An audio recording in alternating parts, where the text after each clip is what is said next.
Welcome to another enriching episode of the Men After God podcast, the resource for those passionate about leading and growing impactful men's ministries. Today, we'll dive into strategies, share insights, and discuss tools to help you inspire and guide the men in your church and community. Let's embark on this journey together to build stronger ministries and foster authentic brotherhood among men. Hey guys, welcome to another episode of the Men After God podcast. I'm excited to be with my co-host Luke as always, and then to share an announcement with you. You should have already heard the first Bible study of February is being done by our friend Michael Thompson. One of the things I love about Men After God is the opportunity we have to allow other men to hear men's voices from different parts of the Christian walk. Now, Michael is a pastor, and actually he just stepped out of the pastorate and is going into a different role now.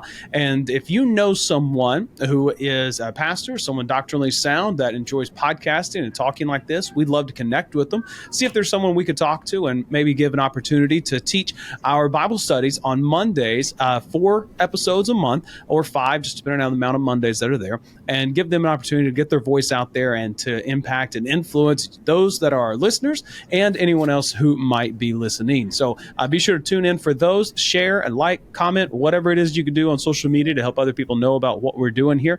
And then this month, we are focusing on intimacy. Luke, it's going to be a fun month as we get to deep dive into the 4 different aspects of intimacy and how Christian men's ministry leaders can help engage their men in these and help them engage their wives. And for those of you who just almost turned off this podcast based on you're like, oh, I'm out of that. I am out. I want to just give you a little bit of reassurance that there's going to be some tools and helps here, but a lot of it is just the discussion of how to build intimacy when it comes just to the how people think and how they're wired and what they need, just the human needs of emotional connection and intimacy. So for those of you like, oh man, we must be going into Song of Solomon today. We are not going into Song of Solomon. We have a lot of great tangible things and a lot of experience, some good, some bad. We hope you can pick up from. So, yeah, absolutely. I know I got married young. Look, I was 19 when I got married. My wife was 18. We did not have good examples growing up of what marriage should look like or what a healthy relationship would be. And intimacy to us, there was only one form of intimacy, and that was it. And for most men, you guys think intimacy and automatically think sex. You think something physical, not realizing that there's different facets of that. And in fact, there's many of them. In fact, all of them are foundational to the physical intimacy and connection that you have with your spouse. And today we're going to start talking about emotional intimacy, which is probably the one most guys are like, I don't need to talk about this. Which is honestly, up until maybe 3 to 5 years ago, I think I was definitely in that boat. It wasn't something that I would discuss. It's been areas of growth. It's been guys like Luke that have helped me better understand this and also be able to engage in conversations with other guys. And then with my wife as well, which has just grown my friendships, and it's also grown the relationship with my spouse, because it's helped me to create a safe space for her to be able to communicate, to be able to share how she feels. And also, guys, and this is the hard one. This is the part that I think we really mess up on. It created a space for me to listen, and not just listen, but to hear. And to hear not just what she was saying, but where it was coming from, to show her that she was valued and be vulnerable with her, which helped her open up to be more vulnerable with me. Yeah, and I would say this, obviously we're talking to ministry leaders and where this matters for you in your men's ministry. If you're not able to help the men in your ministry connect with their wives, then really, I want you to think about this. If I can't reinforce the biblical value of marriage and the husband and wife relationship, if I can't reinforce how to support that, then what am I doing in my men's ministry? And I understand there are other versions of men's ministry. There's unmarried individuals, but you should be in this process being able to help people that are not married also be ready to connect in more than just a physical way, but in an actual deep way, which will lead to a lot of other values. But if men can't articulate their feelings or listen well at home, they're not going to live, they're not going to thrive spiritually. And teaching emotional connection and the biblical perspective of emotional connection is discipleship in action. So as we explore this, just kind of take this one, this will help your marriage. It should help your marriage if you apply it. And if you don't want to apply it, then it's not going to help your marriage. And that's between you and God, hopefully. But for those of you that are going to not just apply this in your own marriage and your own relationship with your spouse, but also look at this as a resource to help your men develop a deeper connection with their wives, which is going to reinforce and help build your men's ministry in a way that's going to add value to your men and your ministry. So, Dustin, and look, take it away. That goes back to something that has been covered with our Men After God Leadership Development Group in January of vision, mission. Like, why does your men's ministry exist? I think one of the reasons these types of topics aren't covered is because most men's ministries in America are again, you hear me often joke about it, ladies brunch with bacon. We say, well, we need a men's ministry. Okay, well, what are we going to do? Well, we're going to do men's breakfast. Okay, why? And until we answer that why as to why a men's ministry exists, we're not going to be able to develop the content to be able to accomplish the why. The why has to be greater than to fill bellies and hear a devotion on Saturdays.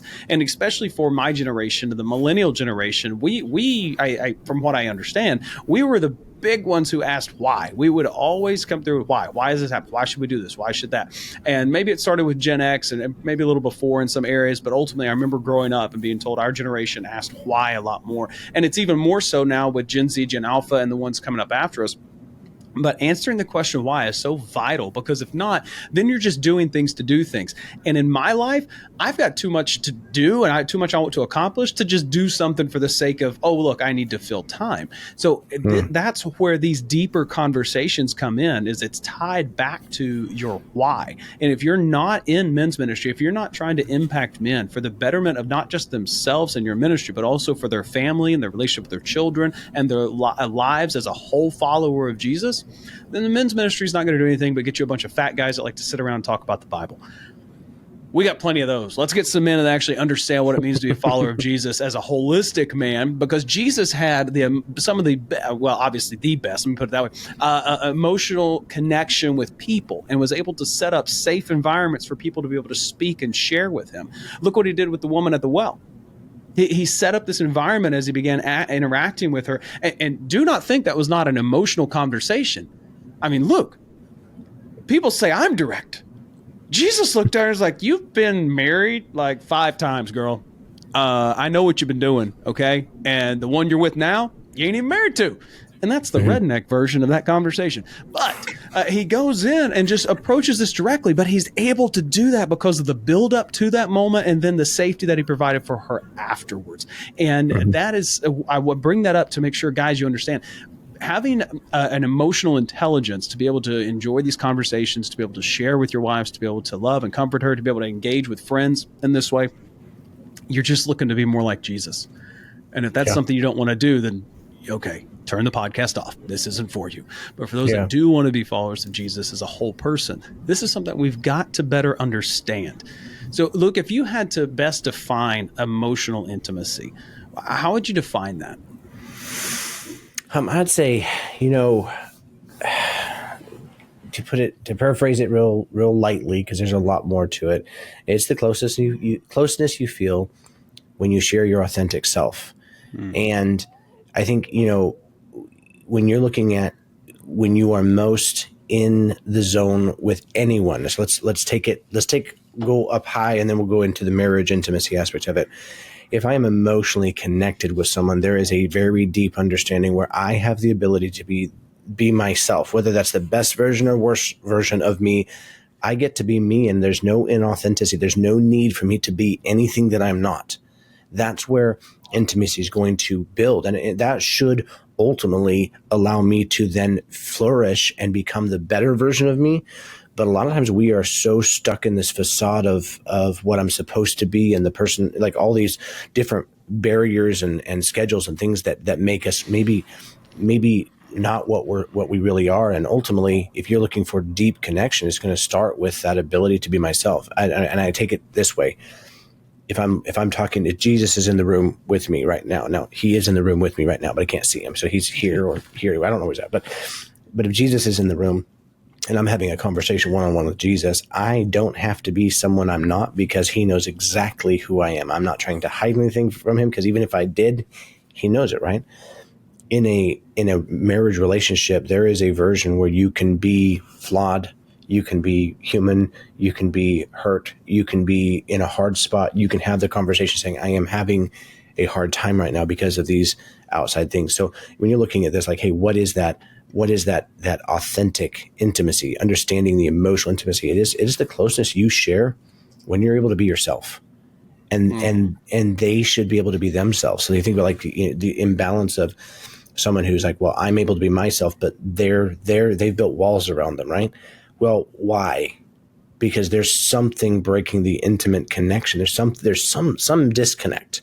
And until that disconnect is healed or resolved or taken care of, there's not going to be that intimacy, which implies it's a connection between two. Like it's real between two, not just I'm able to be vulnerable, but they're not, or they're able to be vulnerable, but I'm not. No, it's the closeness you feel when you're yourself. And there's so many things that are going to prevent this from happening. The easiest one for me to identify is a lack of intentionality.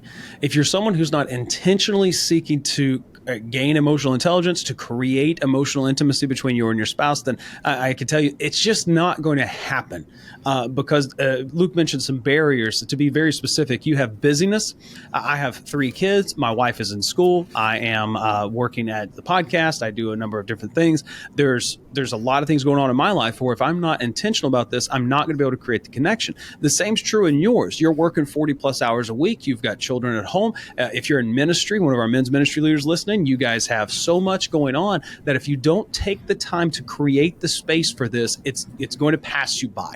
And you're missing out on one of the greatest parts of marriage that God has given you. And it's this connection that takes place when you are vulnerable, when you are yourself, and you're willing to open up in a transparent way. And as men's ministry leaders, you can start that and model that, yes, in your own marriage, but also with your men. Don't be afraid to have open, honest, vulnerable conversations. One of the pieces of advice I'd give you that I've heard and I agree with is allegorical in nature, but it's you can show them your scars, but you don't have to bleed all over them. And so there's something to be said of the men that you're leading.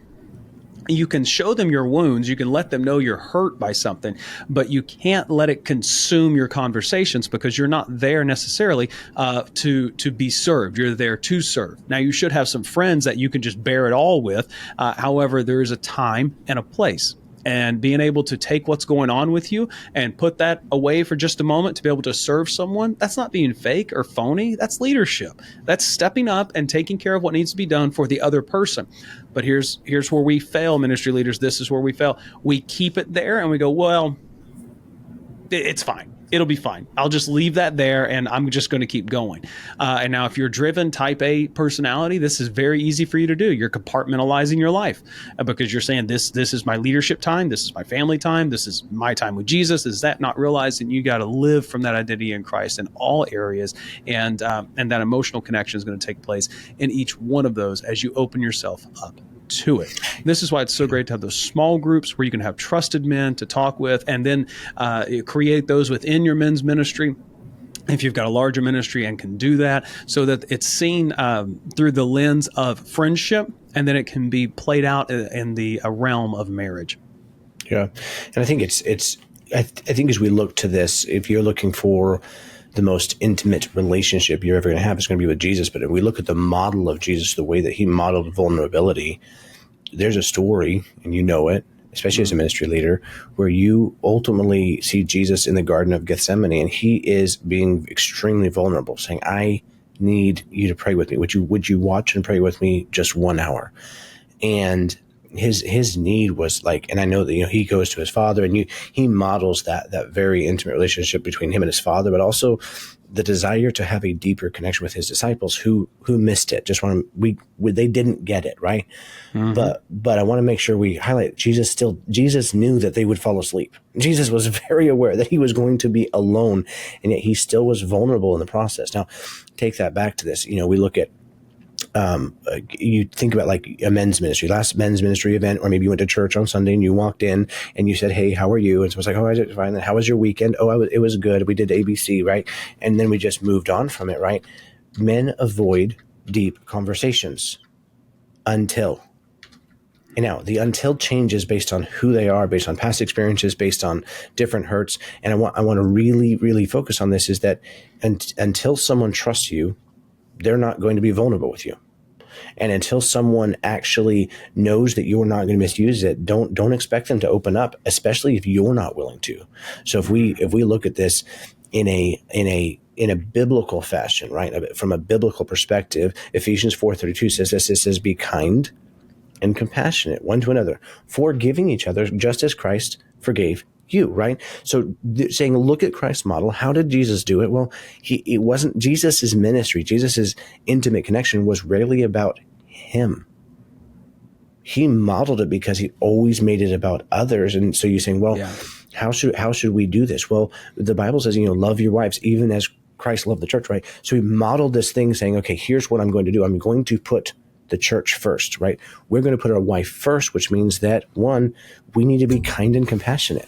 A lot of the times you're going to lack intimacy because of your inability to speak kindly when you're frustrated, or to be compassionate when somebody else is having a hard day, because you're expecting, well, I had a hard day too. Well, you had a hard, and ultimately it becomes almost this competition of who had the worst day. Well, I had a hard day with the kids and I had a hard, well, hold on a second. This is not a competition, right? And it's not a gripe session either, but it becomes this little bit like, well, which one of you is going to serve the other?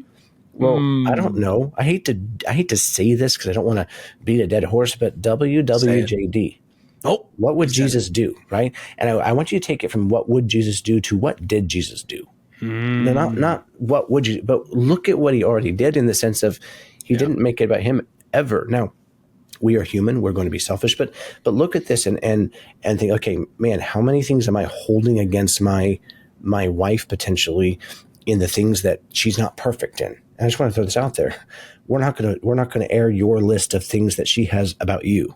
Mm-hmm. Because no one's perfect. This isn't about perfection. It's about being real and being vulnerable and being willing to look in the mirror and say, I can do better because I can be more like Jesus. And I haven't met anybody in my world that can't be or shouldn't be more like Jesus except for Jesus.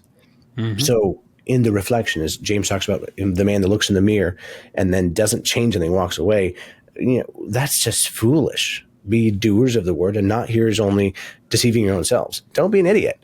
Look at the Bible, say, okay, reflecting, putting myself against Christ. When I align myself with Christ, where are the areas that I can be more like Christ? And I promise, as a man, you want to increase your intimacy with your wife. Let's talk about our kindness, our response. By the way, kindness is not based on what they did or did not do. It is based on what Jesus did for you. Because that's what it says there. Look at what Jesus did and be that and do that. I just want to point out, Luke called y'all idiots. I don't know if you heard it or not. That's what he said. And so I must be rubbing off on it. I'm going to blame myself for that, and I'm sorry. But that was Luke. Pretty sure I said don't be. I said don't be. So if you're looking in the mirror, if you're looking in the Bible and not changing, the Bible says it. I'm just saying. There you go. I love it. I absolutely love it. Oh, that's great, man. No, Luke, absolutely. While you were talking, I had a couple things come to mind. I actually heard a message preached the other day, and the Lord was just working my heart. I was taking some notes while I should have been paying attention, but that's a story for another day. And part of that was things that can kill emotional intimacy, if you will. And I kind of made some notes. I'm sure many people have heard this comment before about comparison. Comparison is the thief of joy. We talk about not comparing ourselves, but truthfully, when we take that outside of the perspective of just comparing ourselves to another person, or you as a husband to a different husband, or as a parent to a different parent, it's going to rob us of the joy of the moment, of who we are, who we're developing into, who God's growing us into, and who we have around us. And then I made a few notes that, hey, I'm not going to say are, perfect, but I was working through them, so they're rough. But the next one I made was comparison is the basis of judgment. You can't judge someone unless you're comparing them to something. And that will kill emotional intimacy, especially, oh, gosh, guys, I'll you know me, I'll just say it. You are an idiot if you say to your wife, you should be more like this woman. That's dumb.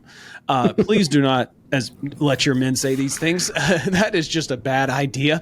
And especially can you imagine if your wife looked at you like, I really wish you were like my ex. That would just be a great thing for me. Like, oh, wow. Well, not going to work out so hot now.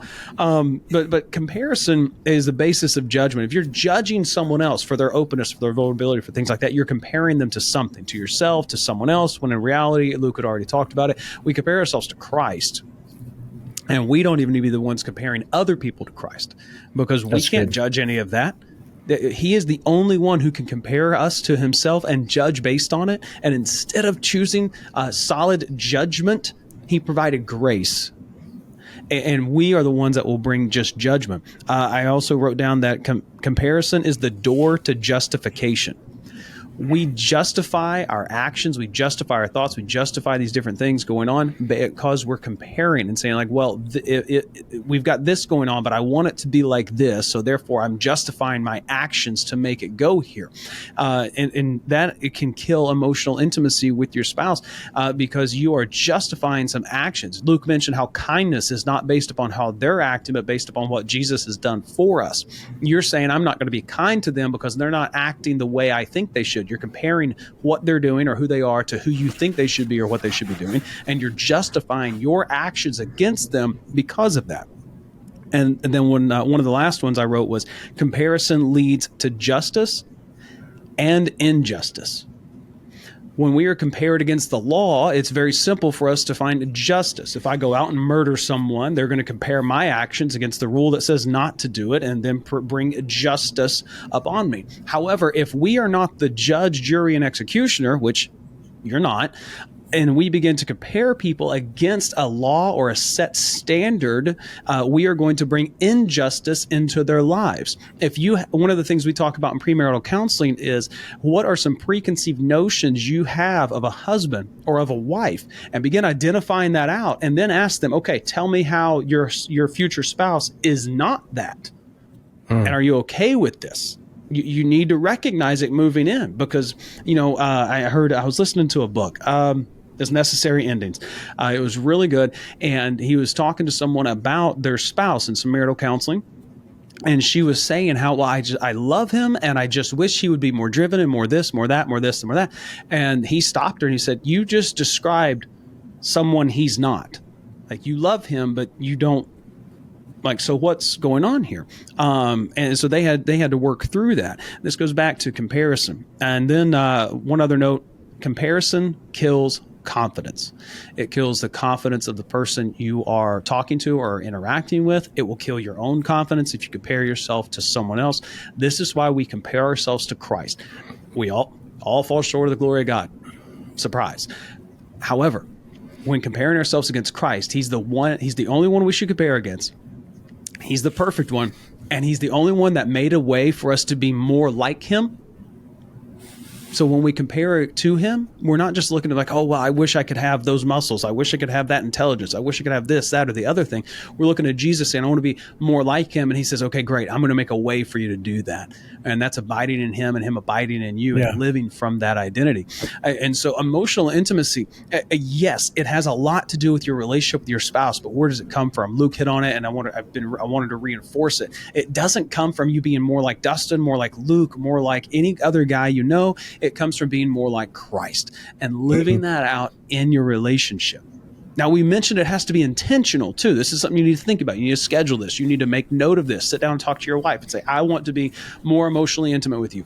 And here's some ways that I think we do that. Luke and I will kind of pass back and forth with some of these. There's one of these I definitely want him to hit on because I know he's just great with that. But the first thing I want to talk to you about is just a check-in. Now, you could do a daily check-in. You could do a weekly check-in, but it's just an opportunity to sit down, get everything else away from you, get the phone away, turn the TV off, get the kids out of the house and wait till they're in bed, whatever you want to do. And just asking the question, like, how's your heart?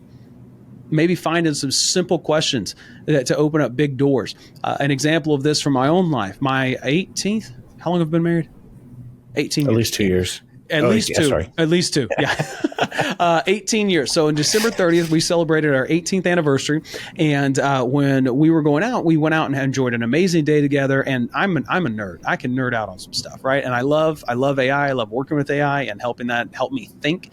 And so something I did was I went in and said, hey, I'm celebrating 18 years. I want to talk to my wife with some conversation starters. And we had different prompts. I had different prompts created. So one of them, it developed a question for every year of our marriage leading up to 18, just asking different things. What did you learn about the year? What was something big you celebrated that year? What was something difficult you went through that year? That was phenomenal. And then I put it in like, hey, I want to develop a more intimate, emotionally intimate connection with my wife today. Give me questions to develop to work on emotional intimacy today.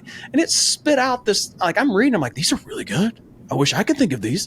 And we used those. And that was just one of the best days that we've had in a long time. And it was because we felt so connected after having these conversations. All right. I say all that to say to you, you may be someone sitting there like, I don't even know what to ask.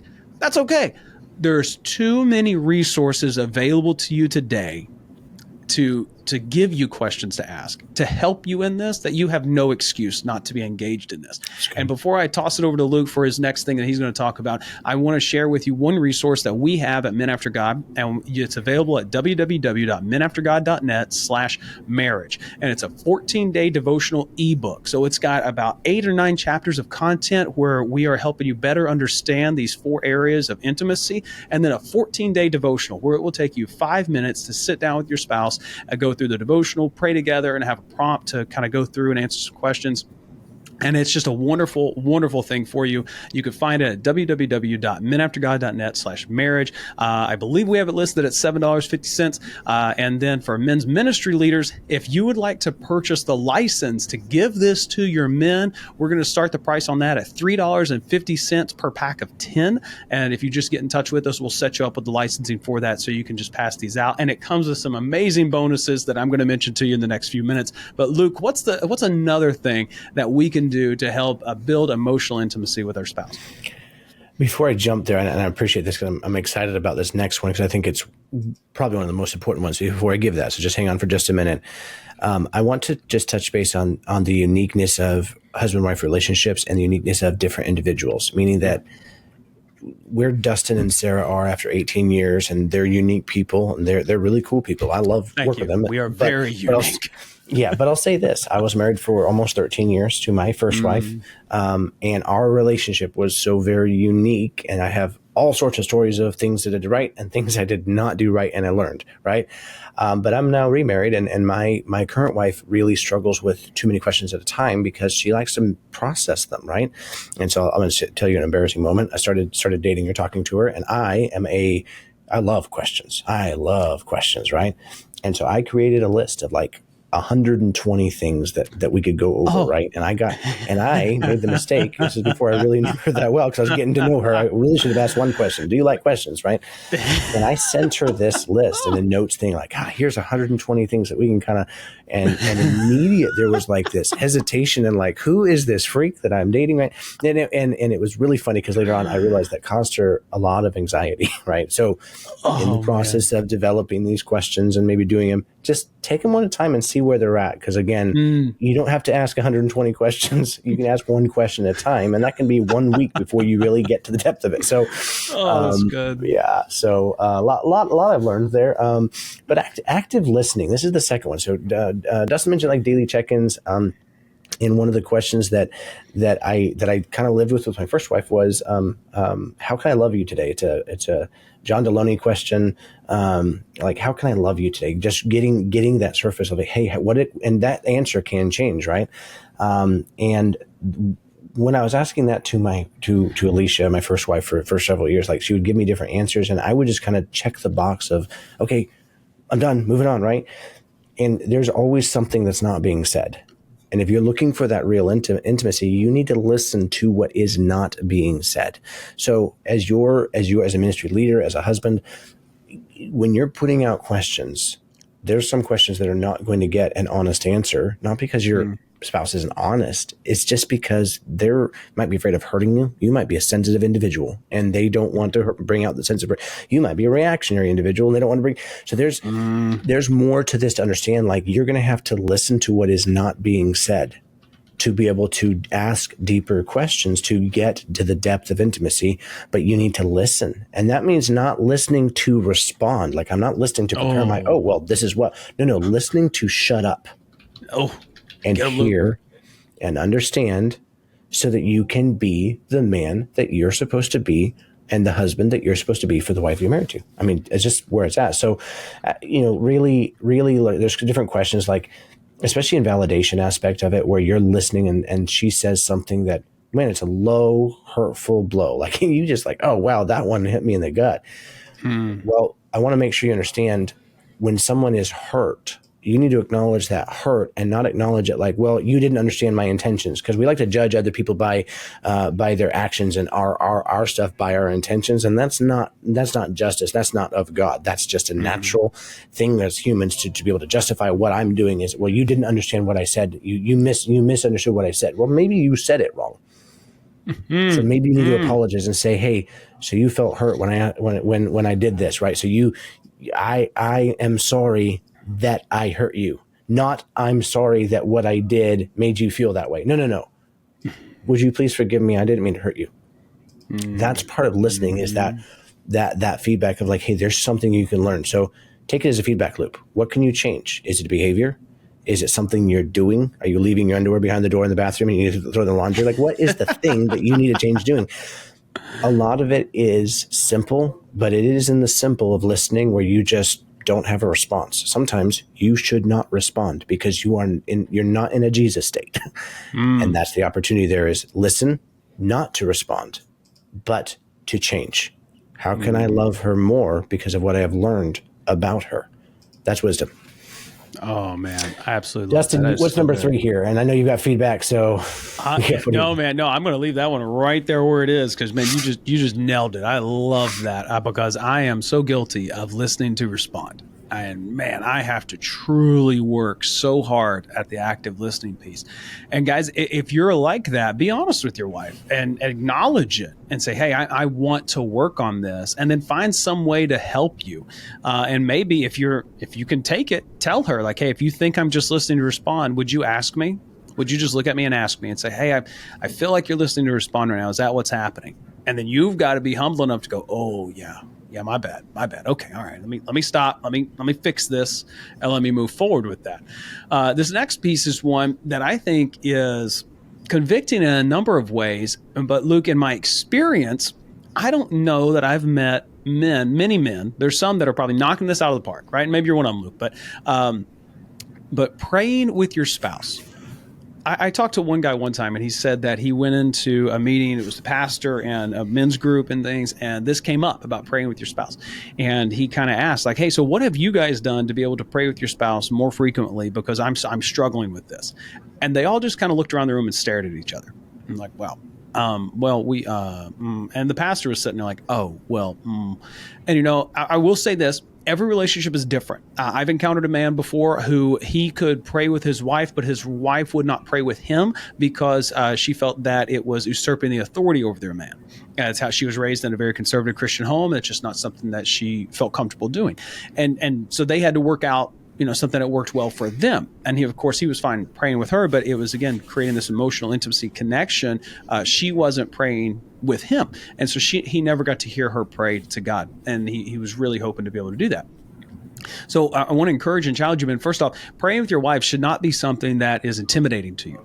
That tells me you're afraid of your wife judging you. You're afraid of what your wife's going to say about how you pray and have a conversation with God.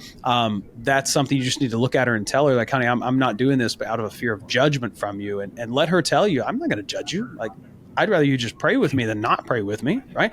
I've said it before this way. You can either sound stupid in prayer or be stupid and not pray. And you have the choice. It's up to you. And I will tell you, say, like, well, Dustin, what about I work a swing shift and my wife and I don't go to bed at the same time? Well, we've got these different things going on. First off, who said you had to pray together at night all the time? All right. I've grabbed my wife and given her a hug in the morning and just said, hey, let's pray. And that was just a fantastic day for us.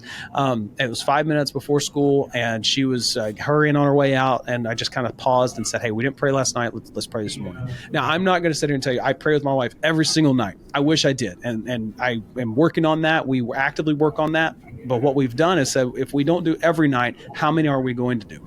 And so we work towards these goals of getting there, because my wife and I went for so long where we would just kind of pray, talk about what we pray about, because we're very independent people. Luke knows us better than most people do. and he knows, like, we're just severely independent.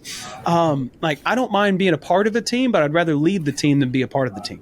And that's just my personality. I can work on a team fine, but if you ask me, like, where am I going to get the most fruitfulness and fulfillment? Let me lead the team. My wife is one where she is perfectly fine. Like, give you an example of how independent my wife is. If there's something that needs to be done around the house, she is more likely to just start working on it than to even let me know it needs to be done. And then I walk in, I'm like, well, what's going on? Oh, okay. What tools do you need? What are we doing with this when it's done? Okay, great. Let me jump in and just kind of help out. We're just severely independent people. Maybe you find yourself in the same boat. Okay, well, there's still a joining of you two together. There's still a connection that needs to be made there.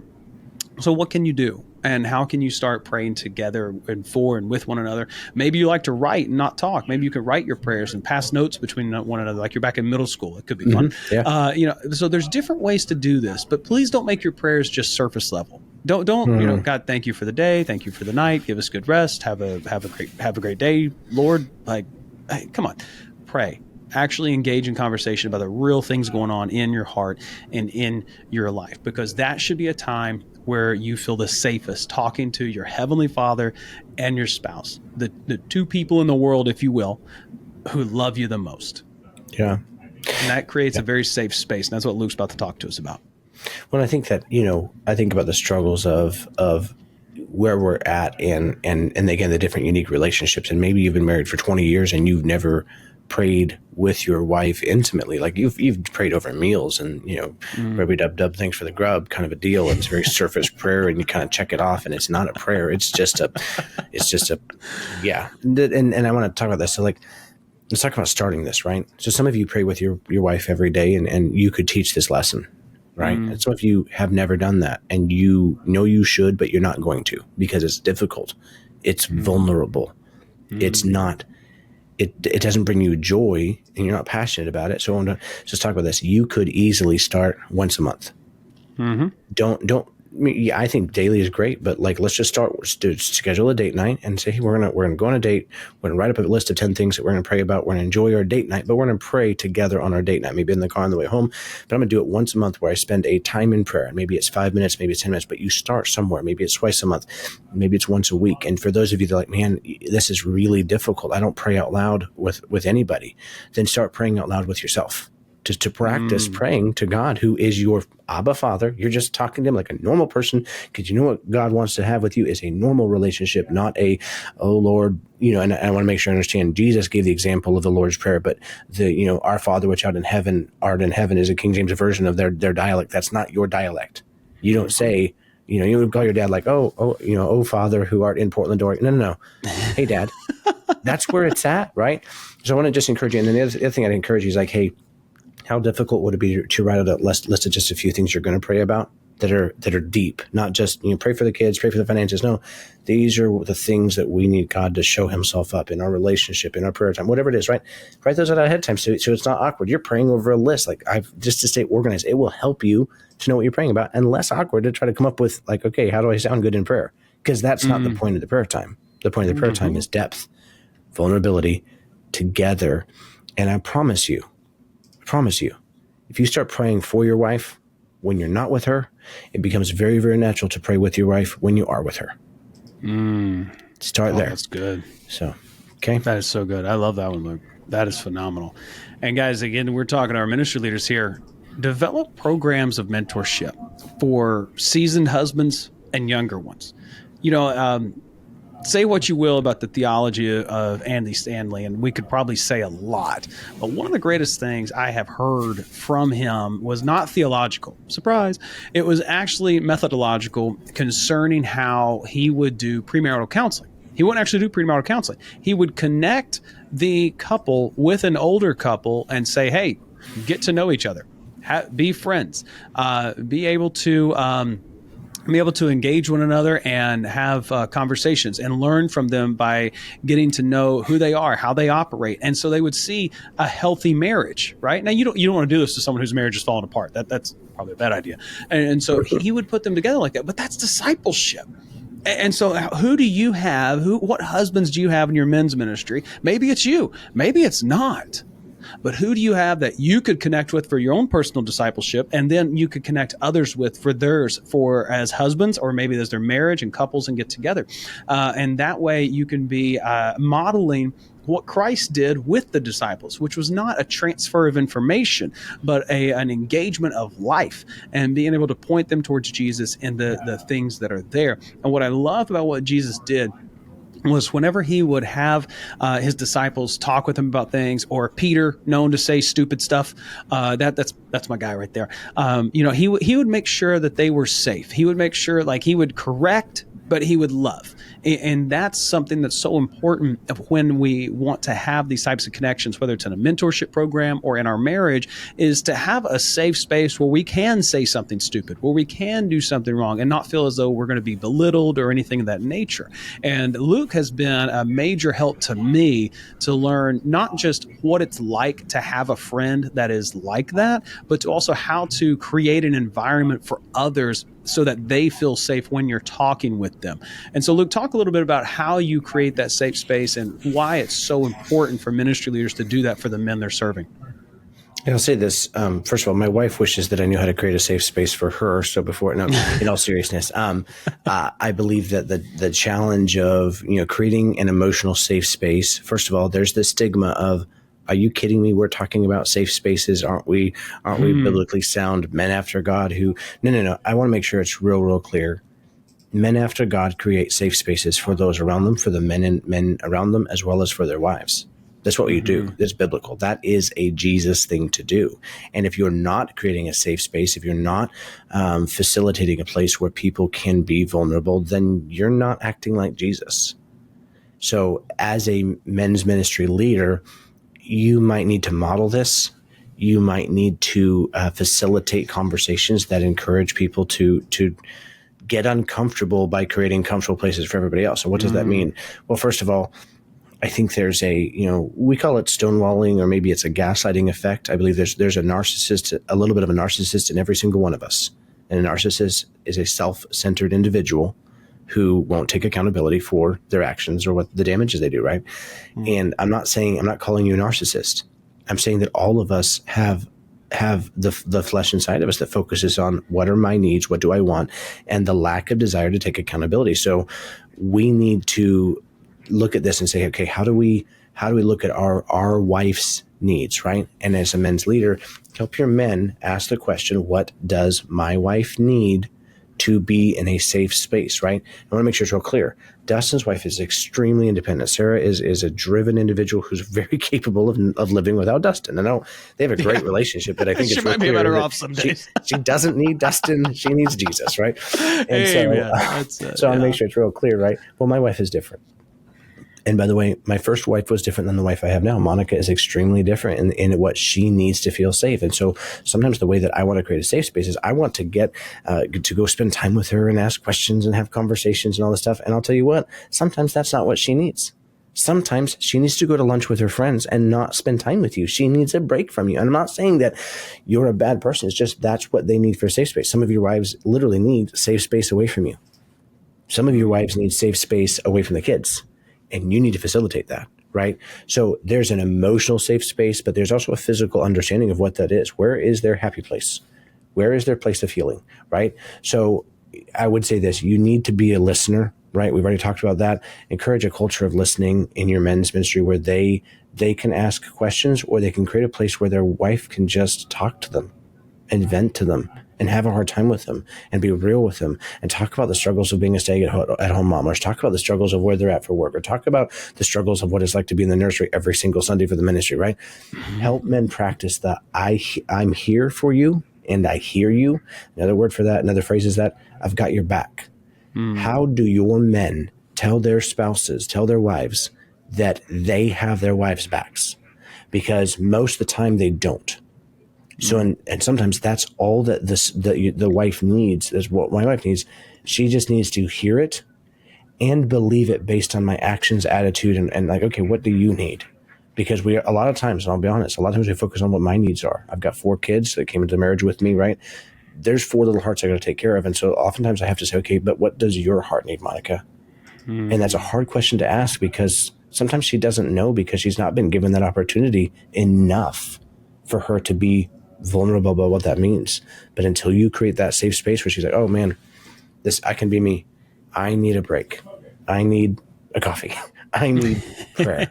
I need just everybody's got this little thing. By the way, don't cookie cutter. Sarah is different than Monica. Monica was different than Alicia, and there's no comparing needed here. It's a matter of what is the DNA, what is the fingerprint of their safe space that you have the power to create by being the man after God that you should be, that listens, that cares, that's not gaslighting, belittling, that's not making fun of them for being unique. No. Their uniqueness is part of why you love them. So focus on that as you're creating that safe space. Absolutely, Luke. I love it. For the guys that are listening here, and I think we've tried to convey this pretty well. We don't ever pretend to be the experts in this. We're guys like you just going through it.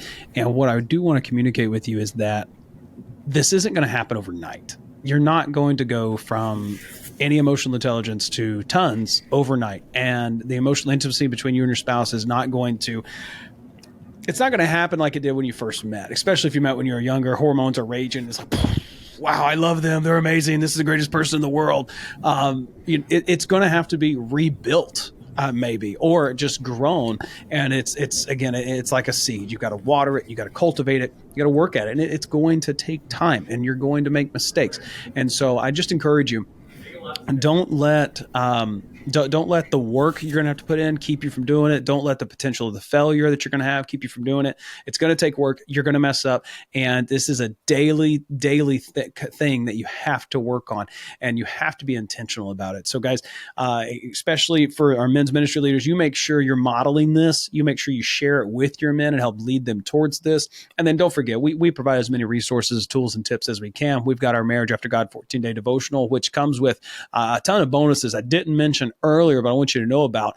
We've got prayer prompts that you can use. We've got practical exercises that are in there. We've got a number of different date ideas. I think we put 52 date ideas, one for each week of the year, that you could take your wife on and enjoy. And all that's included at www.menaftergod.net/marriage, $7.50 or $3.50 if you're buying a pack of 10 or more for a licensing. And we'd love to connect with you on that. So guys, I hope you'll walk away from this realizing the need for emotional intimacy in your marriage, and you've been given some tips and tools on how to make that happen. And we will talk to you on our next episode. Have a great day, guys. Thank you for joining us on this episode of the Men After God podcast. We hope today's discussion has encouraged and equipped you on your journey. We'd love to hear from you. If you have questions, comments, or would like to partner with us, please reach out at support@menaftergod.net. Stay connected with our community by liking our Facebook page at facebook.com/menaftergodpodcast. For deeper engagement, join our group at facebook.com/groups/menaftergod and connect with other men pursuing God's heart. If you found value in this episode, please subscribe and leave a review. Your feedback helps us reach more men striving to live faithfully. Until next time, stay strong in the faith and continue pursuing after God.